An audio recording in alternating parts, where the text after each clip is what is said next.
Okay. Um, Hello, everybody. Today is the 4th of October, 2025. We are gathered here for the 202nd session of Mindfulness for Beginners in English, conducted by Nisaran Wanaya. I'd like to welcome Venerable Homagama Dhammakusala Thero to our session as usual. And I'd like to welcome everyone who's joining via the Zoom session now, and anyone who may be watching our YouTube session, or anyone who will be listening later. Our program, as usual, will commence with the in-session practice of mindfulness. This will then follow with a talk on today's topic, which is on indecisiveness. And finally, we will move on to any questions and any reports we have received. If we have time, we will leave time for questions as well. So to begin today's session, I now invite Bante to start the in-session practice of mindfulness. Thanks, Sonali. Hello, everyone. So today, in order to start the session, let's do a few minutes of mindful sitting. And if you feel like it, you can turn on video and join more actively. For this, you can sit in a comfortable manner. Make sure that you are seated comfortably. Then you can gently close your eyes.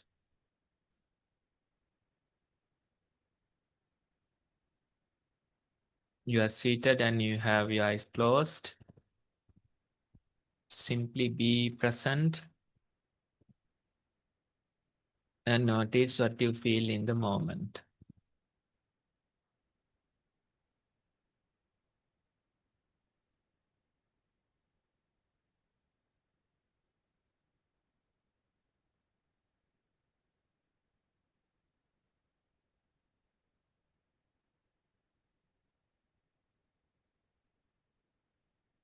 You may hear the surrounding sounds.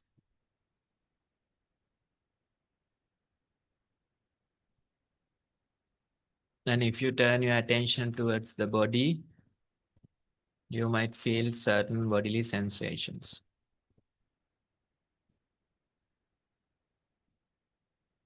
Simply notice what becomes prominent in your body.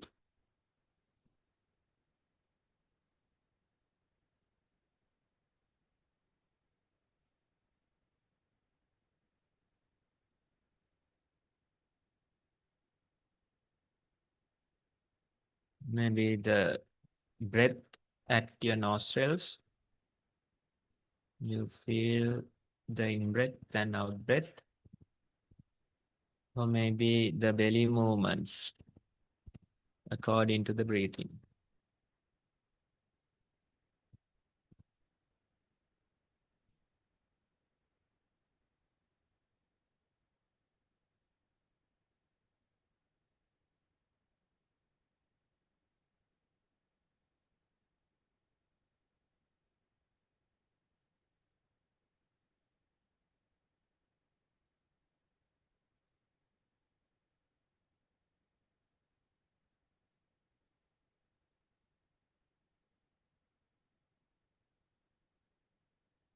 We simply try to anchor our attention to these bodily sensations.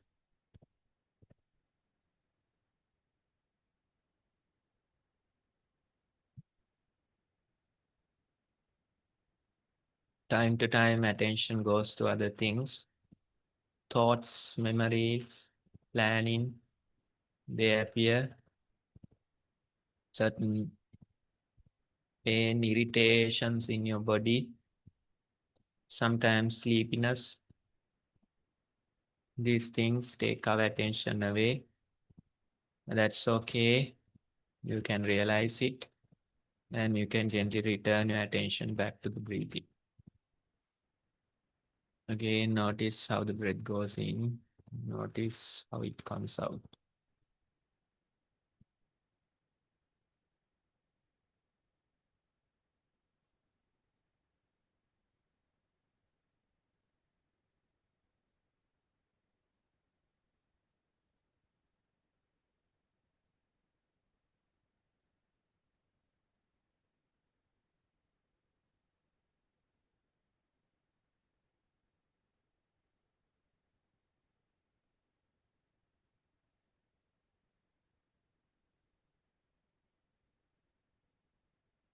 All of us, let's try to continue few minutes of mindful sitting like this.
Okay, everyone. Now you can open your eyes again. That's probably like 10 minutes of mindful sitting, just to give you an idea. And you can practice on your own, and you can submit your experience for the discussion. With that, Sonali, you can take over. Thank you, Bante. Next on the agenda is to start the talk on today's topic. The topic for this week is the same one we continued from last week. It is indecisiveness. I now invite Bante to start the talk on this topic.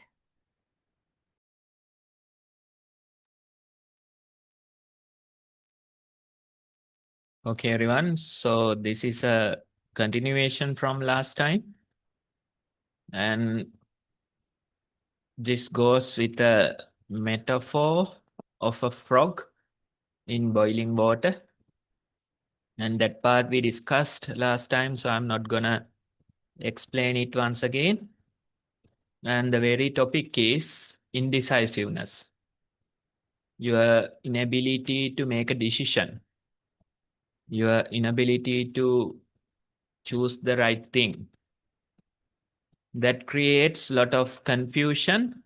That creates a lot of suffering in our lives. We all are in a quest to find satisfaction. We all try to find it in various ways. Some of you might try to find it in education or maybe your profession. That way you try to find meaning or fulfillment in your life. And some of us, we try to find it in family life, raising your children, educating them. You try to find meaning, satisfaction in your life. And sometimes there are other ways, maybe certain hobbies, certain activities that you do, that becomes your satisfaction, that becomes your meaning. So this way, all of us, we are trying to find meaning, but most of the time we are unsuccessful. We decide on a certain thing, we continue for a while, then we give up. We have doubts whether we are able to find satisfaction, meaning through these things. That way we keep doubting. Sometimes we create certain plans. We think if this plan works out, if this is successful, then I'll be able to find satisfaction in my life. That too, after a while, you change it. You implement a whole new plan. So this way, there are doubts in our lives, and sometimes even the one we do or when we execute, we don't know whether it will find true meaning. So this way, we have a certain level of indecisiveness in this life. We don't know what to do. We don't know what will bring the full satisfaction in our lives. We do certain things, half the way we usually give up. You do a thing for a time, you are excited, you have energy, but after a while you lose interest. So this way, in our minds, we have certain ideas, certain thoughts, trying to find satisfaction, trying to find meaning. We all are in a quest to find satisfaction, to find meaning. Whatever you do, it is simply to fulfill this. You would argue that I am doing this not for my satisfaction. You would say that I am doing my job for some other purpose. But when you consider the long-term goal, when you consider the real need within you, whatever you do, in a way, you try to find satisfaction through that. You try to find meaning through that. Some people, they try to find meaning in their children. The things they couldn't do, they try to allow their children to do them. Maybe certain skills or certain sports they were not able to play or they were not able to develop. So they encourage their children to develop that very skill or to play that very sport. So this way, whatever we do, we usually are in a quest to find satisfaction. It might look like something else, but if you dig deeper, in a way, you are trying to fulfill yourself through all these activities. You are in a quest to satisfy yourself through all these activities. We have this feeling of lacking.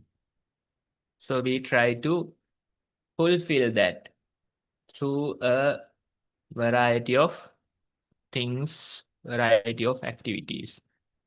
And where this lacking feeling is coming from?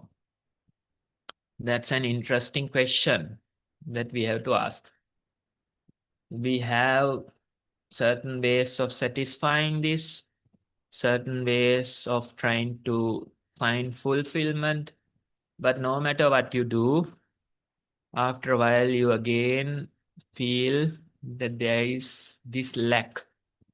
Let's say you go to a good restaurant and you take a luxurious dinner. You order whatever the things that you like, you consume them, you make sure that you are really full.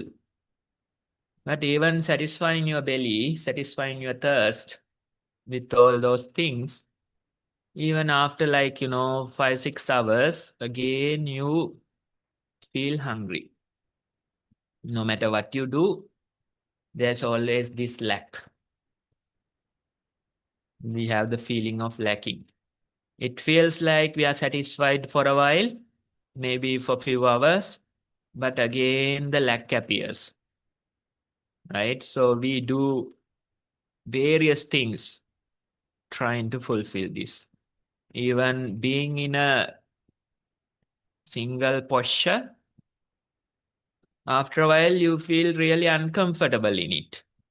Let's say if you are in a standing posture, maybe with a certain level of back support, lean into a wall, try to stay for a long period. Maybe like after 10-15 minutes, you become really uncomfortable in that very posture. There's this need to change the posture. There's this need to find some other way of satisfying yourself. Let's say you give in to that need and you change your posture into a seated posture. Still, if you stay for a while, then you realize even the seated posture becomes really uncomfortable. You change your body posture, you move your legs, you shake your head.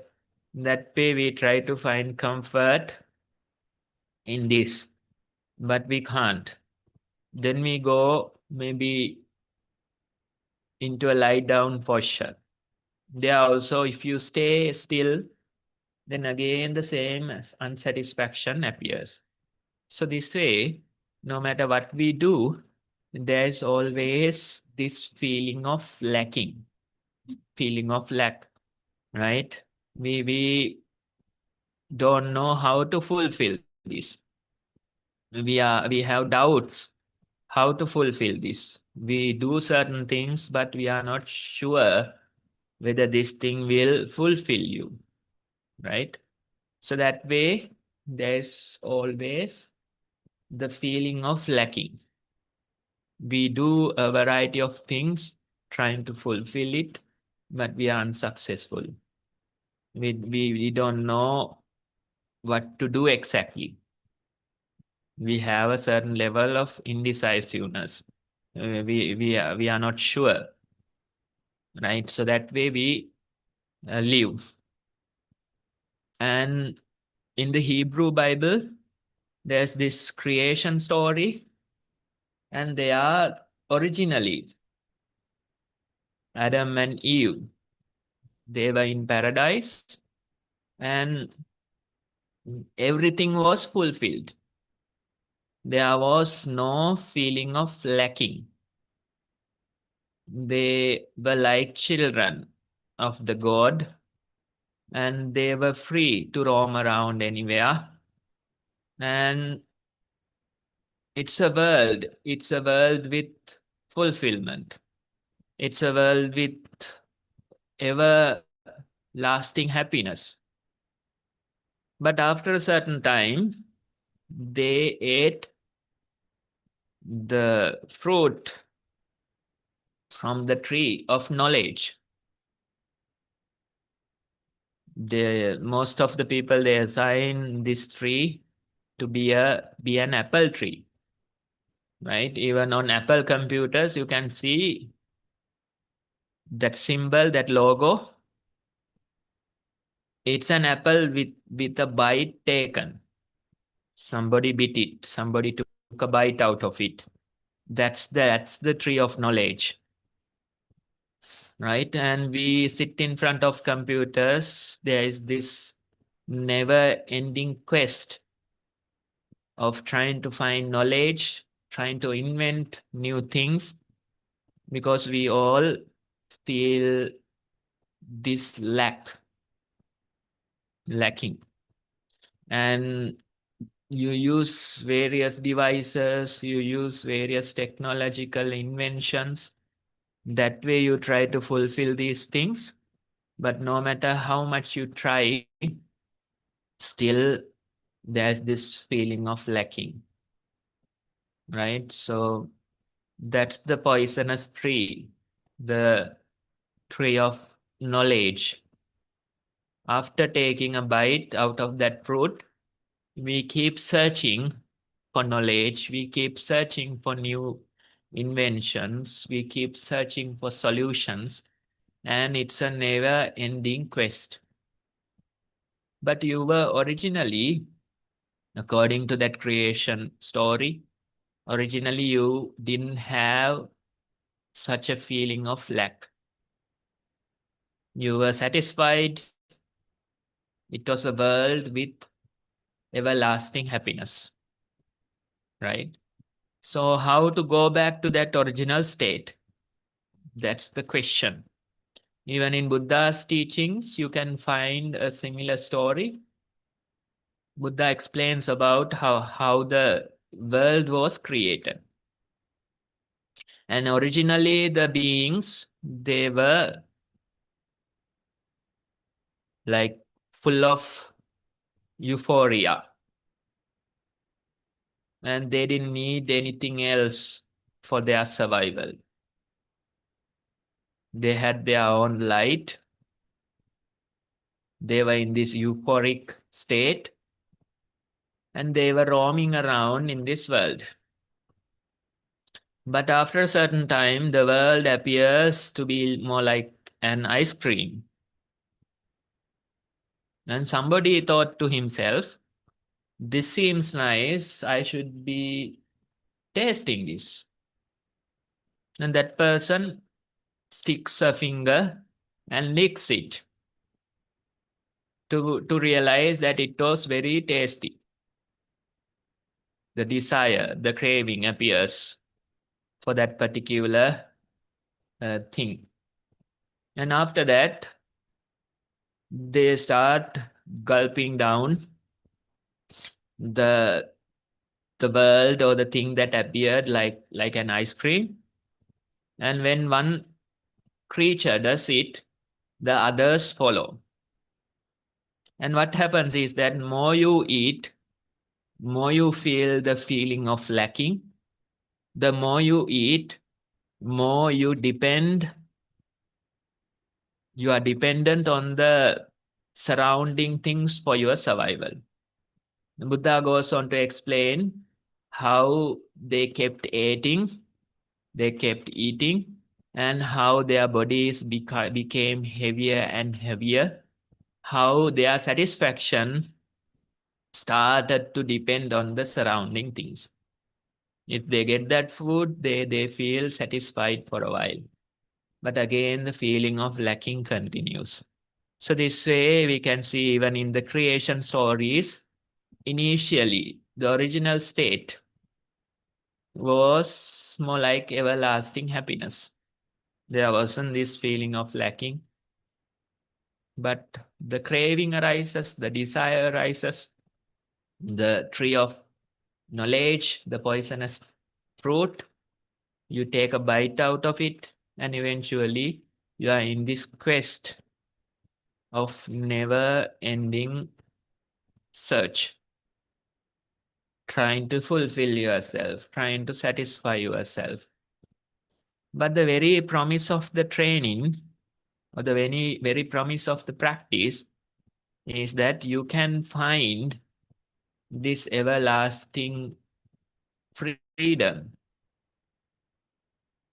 in the present moment. The present moment is ever lasting. The present moment is full of happiness, peace. If you are able to anchor yourself to the present moment, then you can find it. That's the very idea of the practice of meditation. And our mind, it creates a lot of doubts about this. It creates a lot of questions about this, especially if you are educated, especially if you good at thinking, then you will ask never-ending questions. You'll ask how this training works. Do you have any evidence to support it? Right? That's the poisonous fruit that's talking. You will try to find research supporting that claim. Right? So this way, we have a lot of doubts in our minds. We have a certain level of indecisiveness in our minds. And as a result, we struggle to embrace the present moment. But the very idea is if you can be present, let's say for a single breath, if you can be present for a single step, if you can be present for a single bite of your food, that very moment you feel or you plug into this happiness, satisfaction in the present moment.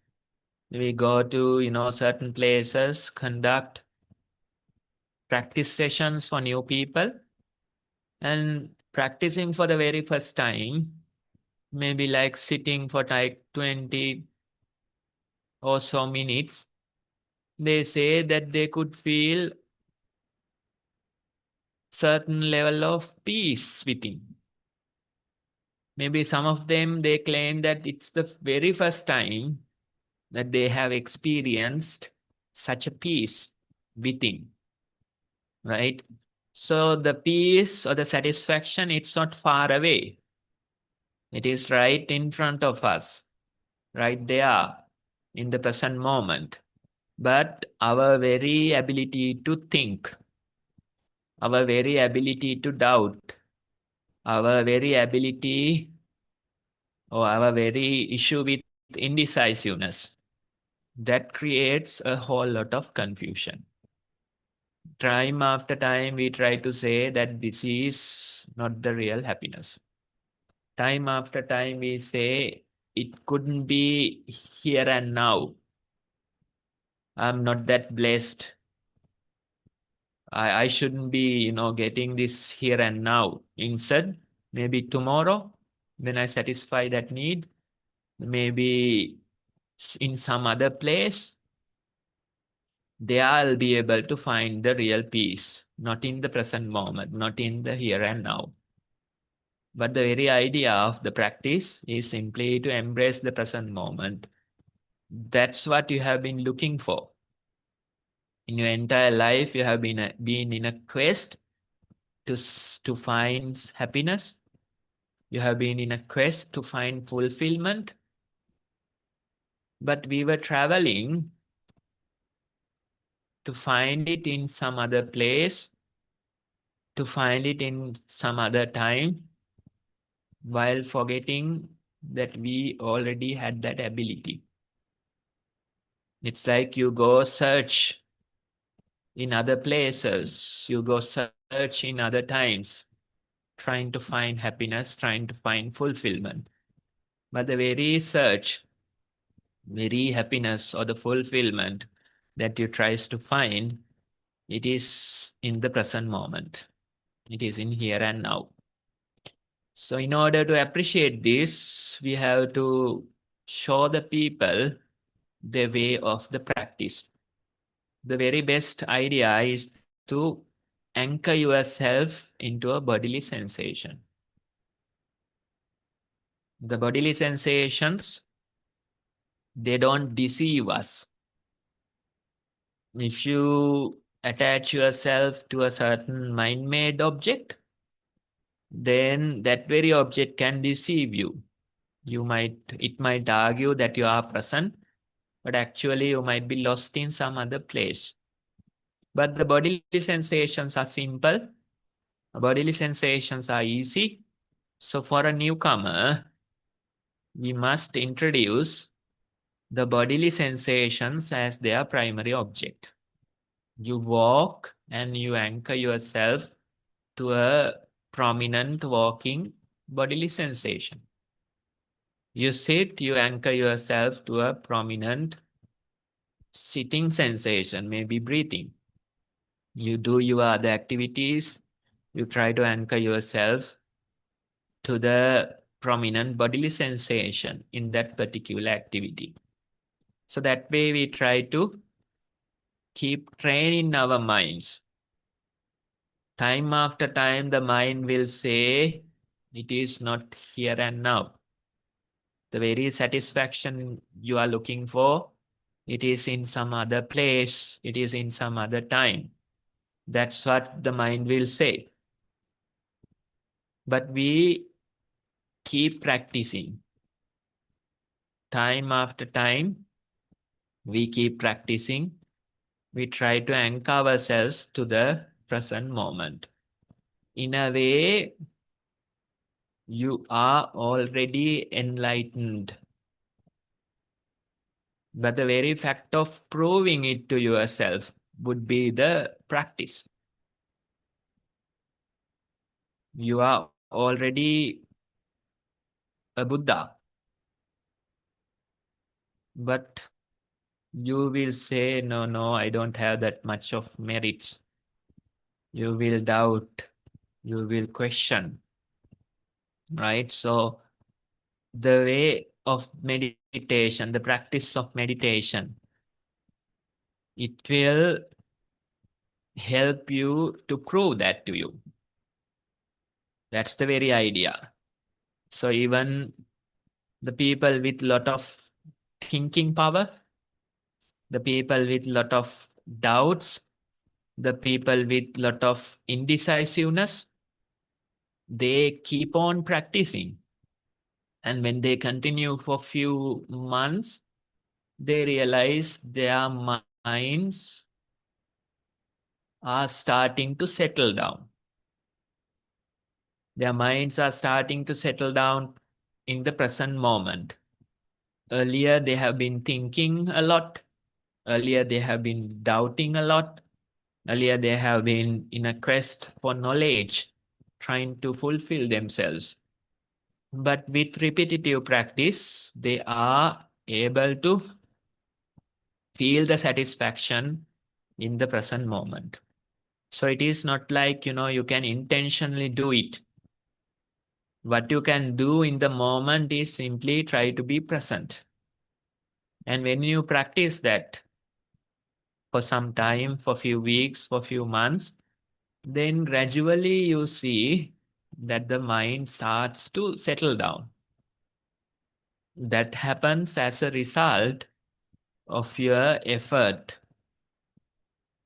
You do it few weeks, few months, then gently you realize now the mind is more or less satisfied in the moment. And you don't need anything else to be fulfilled.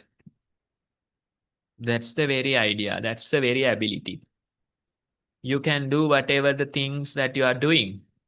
Maybe go to work, maybe take care of your family matters, raise children. All of these things you can do.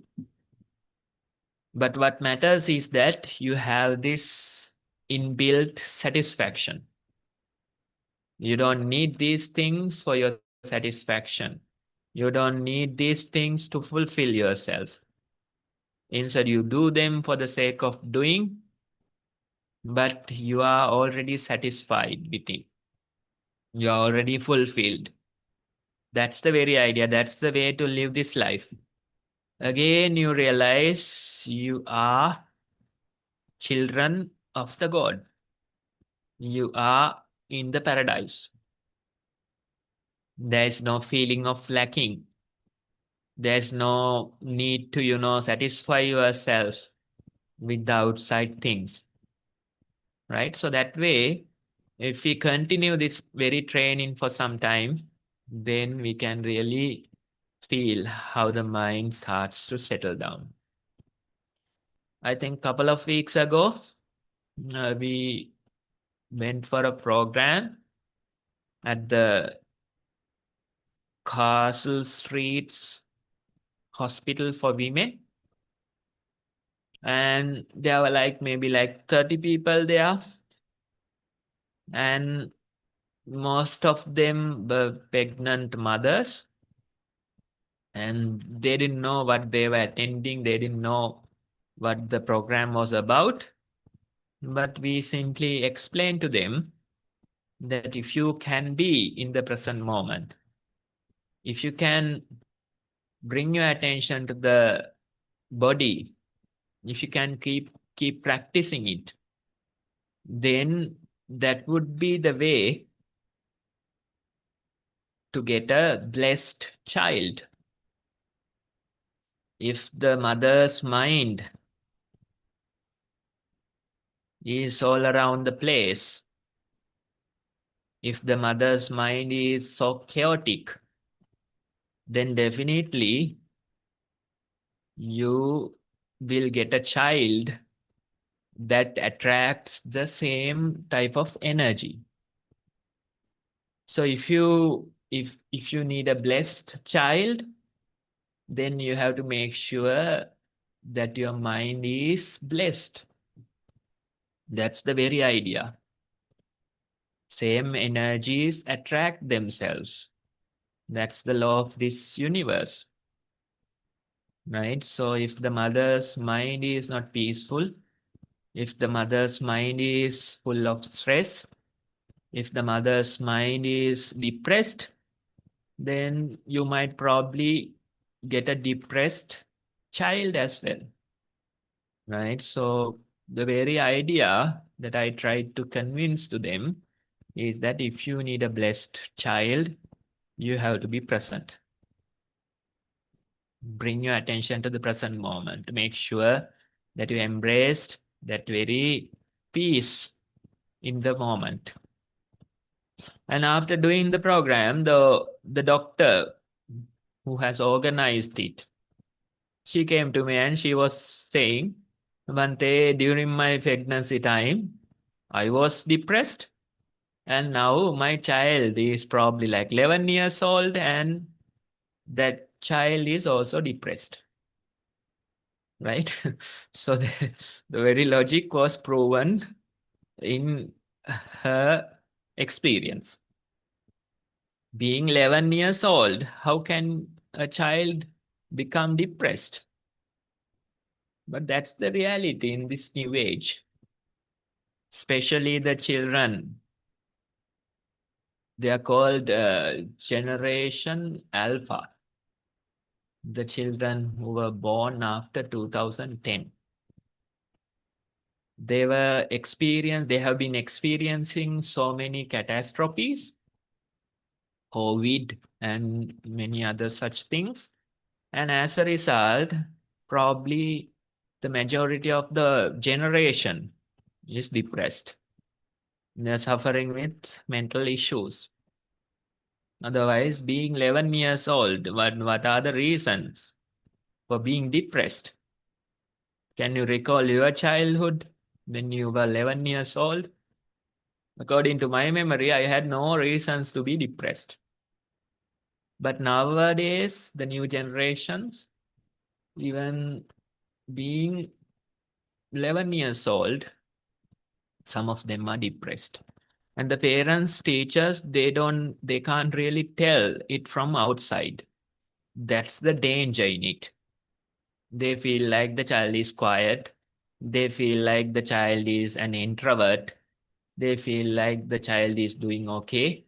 But maybe in their minds, they are depressed. And sometimes they try to harm themselves. They try to, cut themselves, or they try to commit suicide. All these problems, issues follow, right? So if you want to attract blessed people, the very idea is that you have to be blessed in your mind. That's the very idea. If you can be peaceful, then eventually your family members too will be peaceful. And I think I have seen this documentary or something. It was explaining about ancestor trauma. The trauma passes from generation to generation. If you are depressed, your children will be depressed. Then the grandchildren would be even more depressed, right? So that way, in your genes, these bad experiences, trauma, they pass to the next generation. Ancestral trauma, I think that's the word that they used, right? So even maybe we are carrying our parents' trauma as well. Maybe in our genes, we have those defects that we brought from the birth, but still you have the ability to change them. If you become a meditator, then that's the best thing you can do to your family members. Probably the children that are born, or probably even the children that are not born. To all of them, the best thing you can do would be to find peace within, to find satisfaction within. And if you can do that, then eventually your family members too will be peaceful. Your family members too will be satisfied. That's the very idea, because same energies attract, right? So it's important that we find the satisfaction within. That very satisfaction is not far away. You can simply anchor yourself to the present moment. And the more you are present, the more peace that you will feel. If you have a feeling of lack, the very reason is either past or the future. Maybe a certain past incident, maybe future. In the present moment, it is always fulfilled. It's like living in the paradise. There's this everlasting peace, happiness. We go to the past, we go to the future, doubts, questions, then stress, all these things appear. So we try to train ourselves and we try to make sure that we improve the ability to be present. All your problems, all your issues, all your sorrows, will be quiet in the present moment, will be fulfilled in the present moment. In the moment, you can find peace. In the moment, you can find satisfaction. We have to let go of our doubts. We have to let go of our questions. We have to let go of our indecisiveness and simply do this. Simply train ourselves repetitively to be present. Initially, you don't feel much result out of the practice, but when you continue for a certain period, you start to see how this very practice is benefiting you, how your mind is changing for the better, how you let go of your indecisiveness, how you let go of your doubts, questions, and simply be in the present. There is no greater place, there is no greater time than the present moment. It's like that quote from Winnie the Pooh. Somebody else is asking, a friend of Winnie's. He's asking, no, sorry, the Winnie is asking, what day is it? And the friend of Winnie's, he's answering, it's today. And Winnie says, my favorite day. My favorite day, that's today. Right? So that's the very idea. Try to train yourself and try to realize that today is your favorite day. Thank you for listening.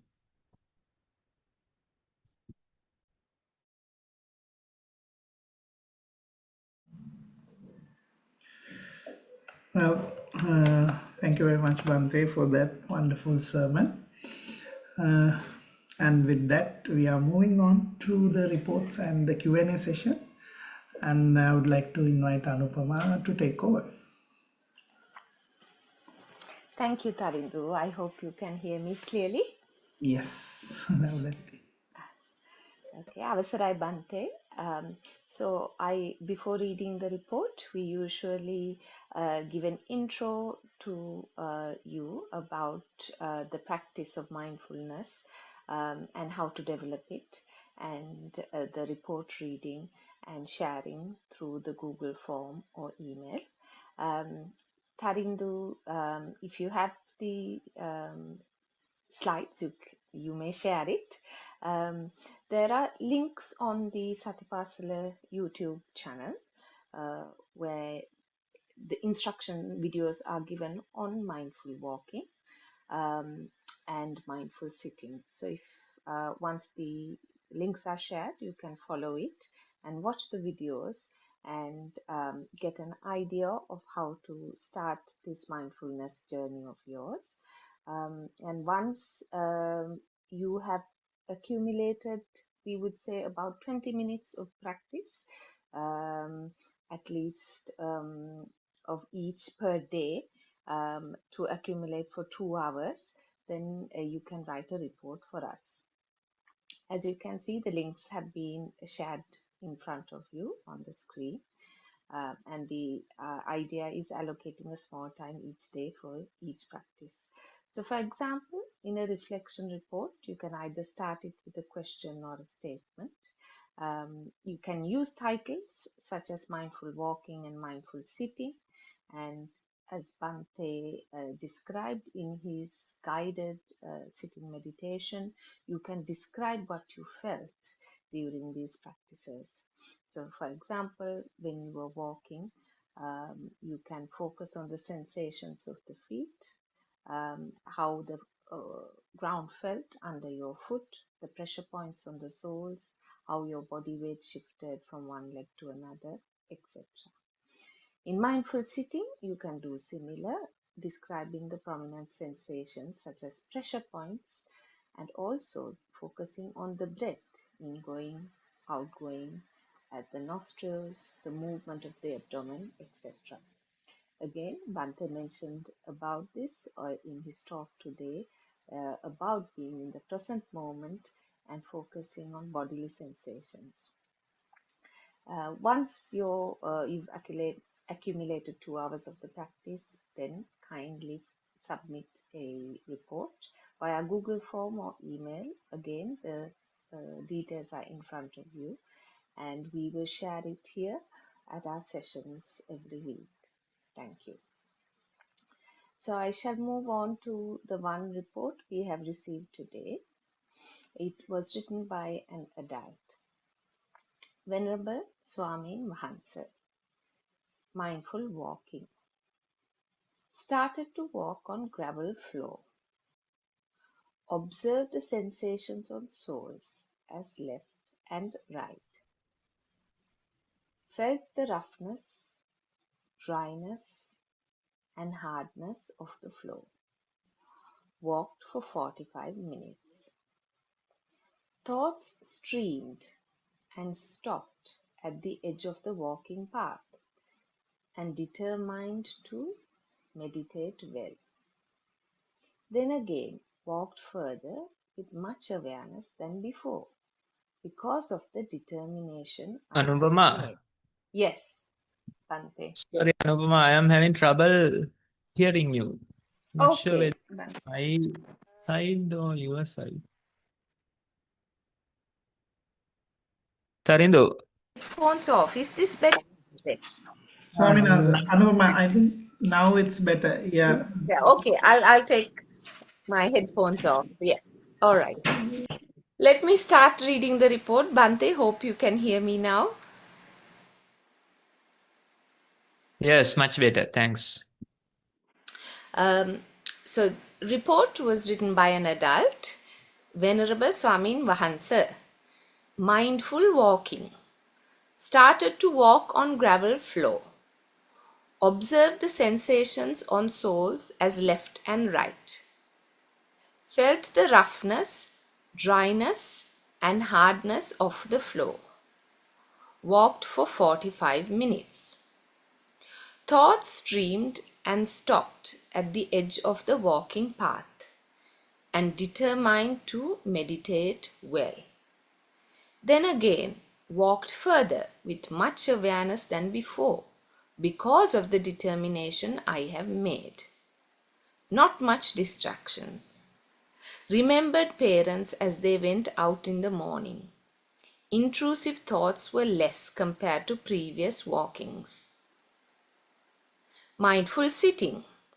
Sat on a cushion in easy pose and observed the posture at a head of lump. Listened to sounds of nature for a while.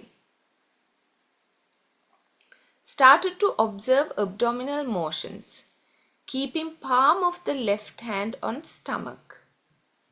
Could count up to 9 motions. Movements of the belly became so vague that it was difficult to put attention. Observed posture, hardness of the cushion, touching of feet and hands instead. Less thoughts than before and calm mind. Teruan Saranai Utum Swamin Mahansa. End of report. Yes, so initially, when we develop this practice, in a way, we have to, let go of the thoughts. We make determinations to let go of the thoughts. We try to suppress them. That way, we develop the practice. I met this child, and that boy was having trouble with the thoughts in his mind. Maybe certain intrusive thoughts, certain thoughts to harm the parents, certain thoughts about the loved ones. So this way, the boy was suffering with certain intrusive thoughts, and he was following certain rituals in order to feel comfortable from that guilt. Because of these thoughts, that boy was experiencing guilt, trying to harm his parents, trying to, thoughts suggesting to do something to them. So this way, the intrusive thoughts come. As a result, he feels guilty and certain rituals, obsessions appear in order to let go of that guilt, right? So those are signs of OCD. Compulsive thoughts come. As a result, the obsessions appear, right? So being 11 years old, how can you explain to that child that you don't have to claim the ownership to these thoughts? It is difficult, right? Maybe if they keep practicing mindfulness for a few years, then we can suggest this idea. But what happens is that you don't know the practice. So you eventually claim the ownership. You take the responsibility for whatever the thoughts that you get in your mind. So that's the very problem that child was having. But we can't suggest solutions right away because they claim the ownership to their thoughts. Harming the thoughts that come to harm the parents. That boy, he claims the ownership to it. And that's why he feels guilty. And as a result, certain obsessions appear to get rid of that guilt. Right? So this way, if we claim the ownership to the thoughts, then we are doomed. What we do is we simply try to disclaim the ownership. That's the very idea. But for a beginner, we can't tell that. For a beginner, we say, okay, suppress your thoughts, let go of your thoughts, try to anchor yourself to a bodily sensation. But when they practice for a while, maybe when they develop a certain level of mindfulness, similar to the level of mindfulness in the report, we can suggest them, let the thoughts come and go. But try not to make those thoughts yours. That's the very idea. Don't try to make them yours. Instead, let them come and go, somebody else's thoughts. They are. Most of them are intrusive thoughts. Trying to harm someone, trying to do something, those things. But we don't crave to those thoughts. We don't surrender to those thoughts. Instead, we simply see them as somebody else's thoughts. We simply disclaim the ownership to them. That's the very idea. That's the very practice. So your level is good as a beginner, but if you want to develop the practice further, you have to see these thoughts as somebody else's thoughts. Disclaim the ownership to them. That's the very solution for that child's OCD, for that child's problem. But how can you convince that? How can you teach them that you are not the owner of these thoughts? That's the difficult part. So the very path is getting them to practice for a few years. And when they develop their mindfulness into a certain level, you can simply tell them, now let the thoughts come and go, but you are not the owner of these thoughts. You don't have to claim ownership. You don't have to surrender to these thoughts. That's the very idea. That's the very way of practice.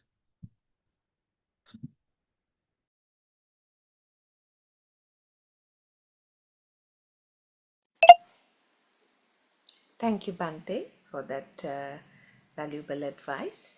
That is the end of our reports today. The floor is now open to Q&A from the audience. If they can kindly raise their Zoom hand, we would invite them to ask any questions or if they have any comments to make.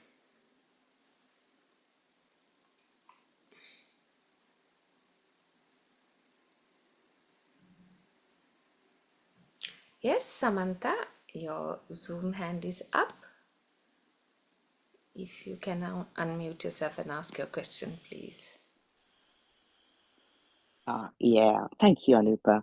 Mama, yeah, I managed to unmute. Yeah, Bante, I just like to say today's, I really value today, well, especially today's session, because I've been actually putting mindfulness into the present moment, into practice. Although obviously I need to practice more hours during the day and be mindful. But in a short session, a time, and so I really lead quite a busy life, juggling lots of things, and sometimes the thoughts can kick in and really affect the mood, thought proliferation, etc. And then I just thought to myself, no, this is let just let go of everything, all the thoughts and everything, and let me just practice being mindful in the present moment, and just in just do that, whatever I was doing.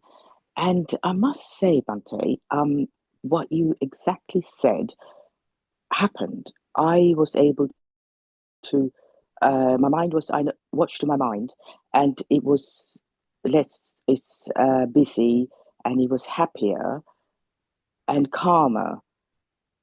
And in that 10 minutes or whatever, after I reflected, I thought to myself, what was how I felt like before I was stressed. And having been mindful in the present moment, I just thought, oh, there is a difference, and this is nice. I like it.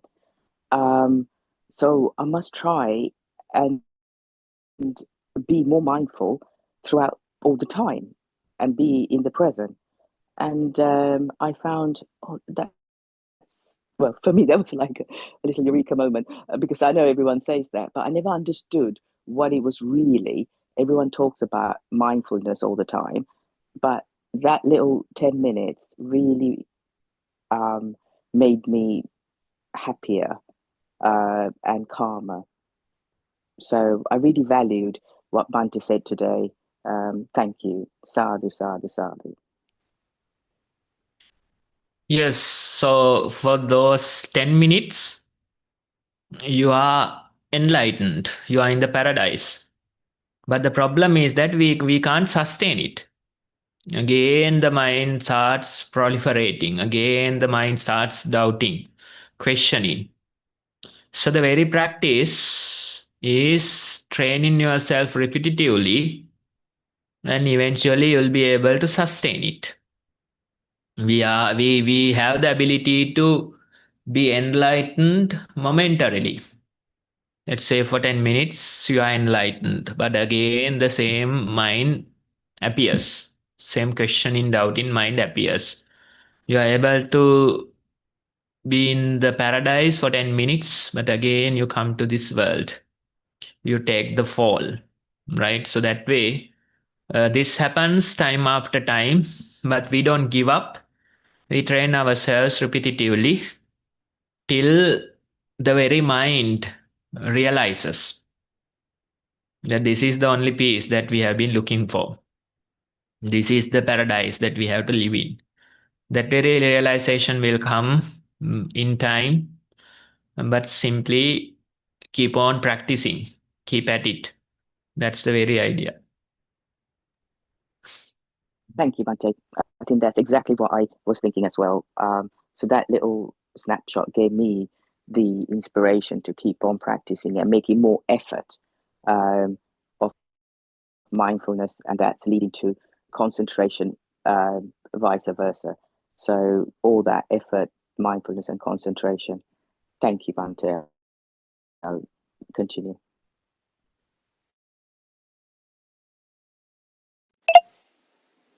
Thank you, Samantha, for that contribution. Yes, it certainly is good to hear how everyone's mindfulness journey is unraveling. Any other questions? I think Hema Mali. Yes, Yes, Bante, I just want to ask you at that stage that you mentioned for a boy who is coming, who is having thoughts like killing the parents. What's if we meet a boy like that? What's the advice that we can do? We can give, Bante. Is there anything we can do? Yes, so that's the same question that I posted earlier. How to convince this? Yeah, That issue, no? yeah, So if we meet someone like that, lot of if conditions are there.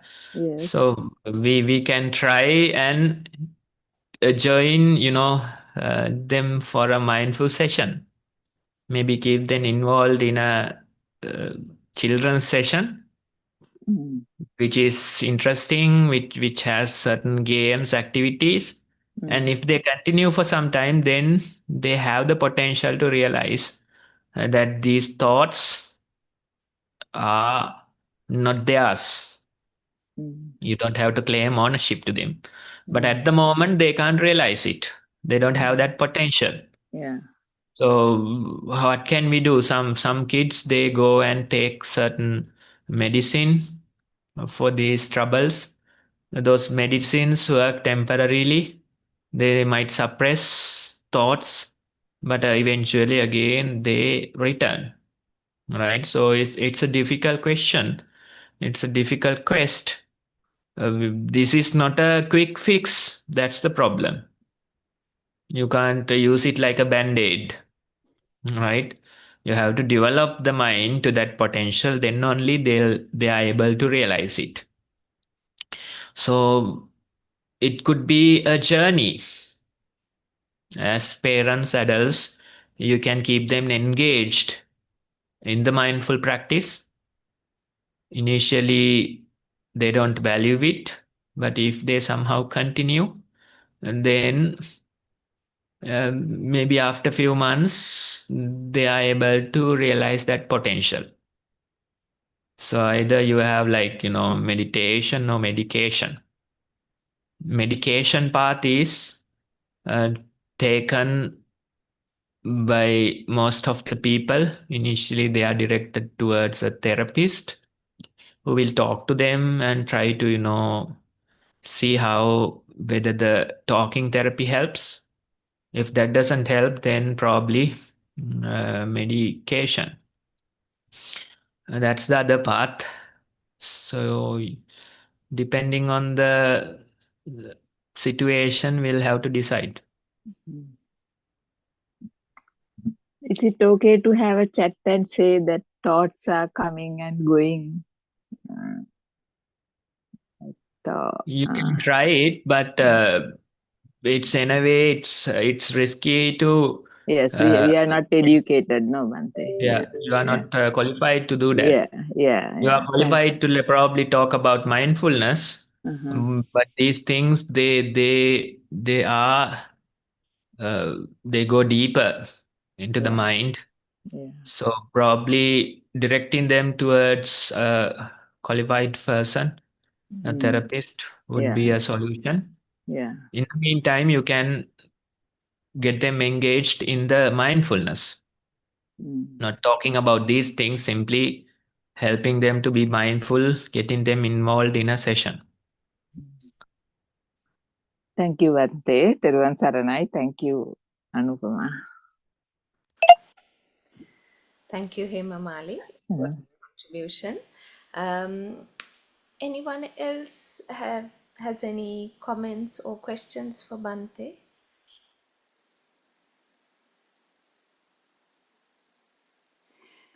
Bante, I wanted to mention something. I think you have quoted before that pain is inevitable, but suffering is optional.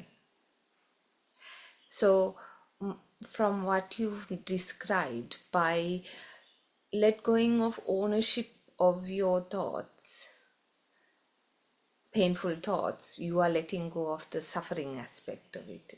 Am I right? Is that where the connection is? No, when it comes to pain, maybe it could be physical. Certain things happen. Certain disasters come. But when it comes to suffering, it's probably, emotional part. So we can bear with the pain, but that emotional part, it kills us most of the time, right? So that's why they say a broken heart mimics the pain of a broken arm, right? Some people would argue that broken hearts are worse, broken arms are better, right? So that way you feel this extreme levels of suffering, emotional pain within, and that part is difficult to manage. That's why so many people, they commit suicide, they harm others, they get depressed. All these things come with the emotional part. Nobody is depressed due to a bodily pain or difficulty. It's the emotional part that creates that, right? So the very idea is to let go of this emotional part. Pain you can't avoid in this life. Certain friction is there in this life. That is natural to the life that we live. But the suffering part you can minimize, right? The emotional part. That's the whole journey of meditation. Simply uh, getting rid of the emotional part, at least minimizing the emotional part. Even the, let's say, arahants, they feel the bodily difficulties. There's this very nice encounter with Buddha. There was this sick monk. His whole body was covered with rashes, and he was feeling like extreme difficulty due to that. And then Buddha goes to him and, ask the question in a weird way. If I can recall that very statement, Chavi papaka chitta baddaka. Outside on the skin, you look like unwholesome, but in the mind, you are wholesome. He's talking to an arahant. He's asking, how are you? He's calling him Chavipapaka Chitta Baddhaka. Outside unwholesome, inside wholesome. How are you? That's the Buddha's question. And being in pain, having rashes all over the body, he answers the question saying, one day I'm fine, similar to you. I'm doing well, similar to you. So how can you tell that you are doing well while having all those troubles, pains in your body? The very idea is getting rid of the emotional part. The bodily thing you can bear, the bodily thing you can manage. You have to at least minimize the emotional part. Getting totally rid of it might take some time and effort, but at least we can minimize it with a certain level of practice. We can minimize it. The suffering part can be minimized. I hope I answered your question. Not sure. Absolutely, Bhante. No, it's very, very meaningful and enlightening, and yes, certainly we'll use it as guidance. We've got Panchani, followed by Ashini with their hands up. I think we have 5 minutes more, I believe. Panchani, if you could unmute yourself and make your comment, please.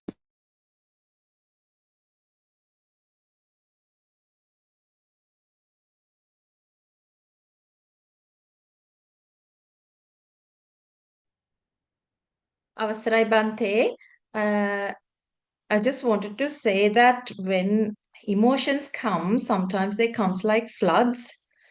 They stay like floods for a long time and then they disappear. Sometimes they're very heavy. Sometimes you can deal with it. Sometimes it comes like pouring. It never used to be like that before. just wanted to share. Thank you. Yes, so if the emotions are coming like floods, if they are pouring like never seen before, then probably, you are reaching the very end of your meditation practice, right? So that difficult patch always follows with incremental levels of peace. That's true. That's the very way of insight. When we are feeling a rough patch in our life, if you face it properly, if you know the practice, then at the end of it, you will feel much greater levels of peace. Right? Now the very question is how to manage this flood. How to survive this flood. It keeps pouring. Right? So the being with them, trying to, continue, it might work as you suggested. But in addition, we can use various ways of sublimation. It's like directing this energy towards something else. Sublimation is important for a long time meditator. Let's say getting involved in a certain type of a workout, exhausting your body for like 1 hour or so.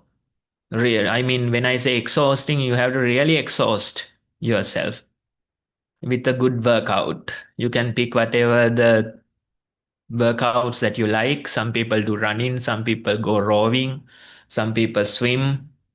It depends on your liking, but anyway, we have to have that part in our life. That helps with these floods. Because when you exhaust your body, naturally the mind loses its energy. If you keep your body lazy, then the mind gets all the energy. Right? So these things are temporary tools that you can use to manage these situations. Otherwise, facing the flood might not be easy all the time. So you have to have certain ways of sublimation. Workouts are good, being involved in some charity work or some volunteer work, that type of a thing, or maybe a hobby even. These things help for you to manage them temporarily. The lasting solution would be the practice, but in short term, we can find such solutions, especially workouts. For long-term meditators, we say don't be lazy in your bodies. If you're lazy, then all the energy goes to the mind. It keeps thinking, it keeps going crazy. All the thoughts flood. The main reason for long time meditators, for monks, for nuns with their mental issues, the main reason would be laziness. It's sad to say, but that's the truth. Even in these type of environments, we find nobody wants to, help out with the usual things. They prefer managing their own business. They say, I came to meditate, I came for Nibbana, I don't need other things. That's not the way, that's not going to work, right? Long term, you have to make sure that you keep yourself engaged with certain activities because this takes time. Especially certain periods are difficult. There are rough patches.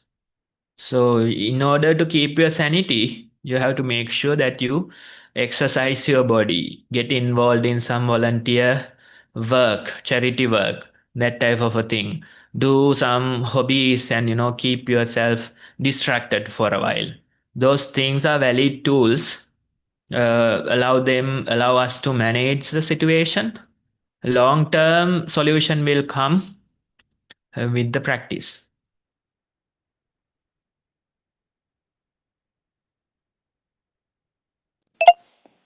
Thank you, Bante. That's certainly very enlightening. Now, I think we've reached our time, Tarindu. Bante, we have one more person with a hand up. Do we have time for a quick comment or question? Yeah, we'll take a quick question and see what it is.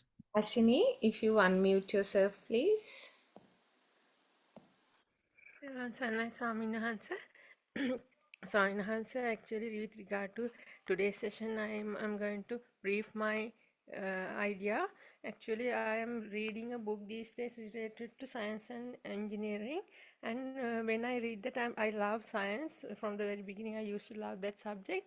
So recently, I came across this book from the library, and I'm reading it. And when I read that, actually, no any other thoughts, intrusive thoughts are coming. I haven't noticed.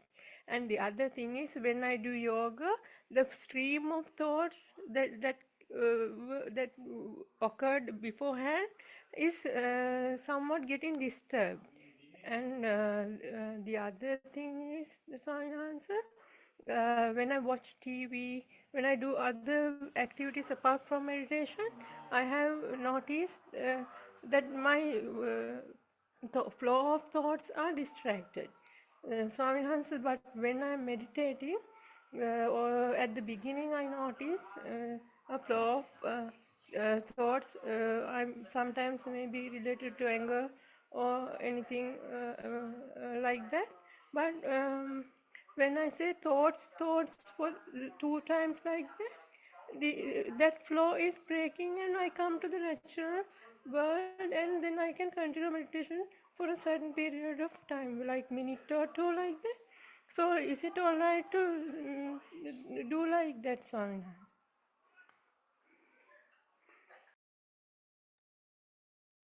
Okay, I think you are explaining your experience based on the earlier feedback that I gave.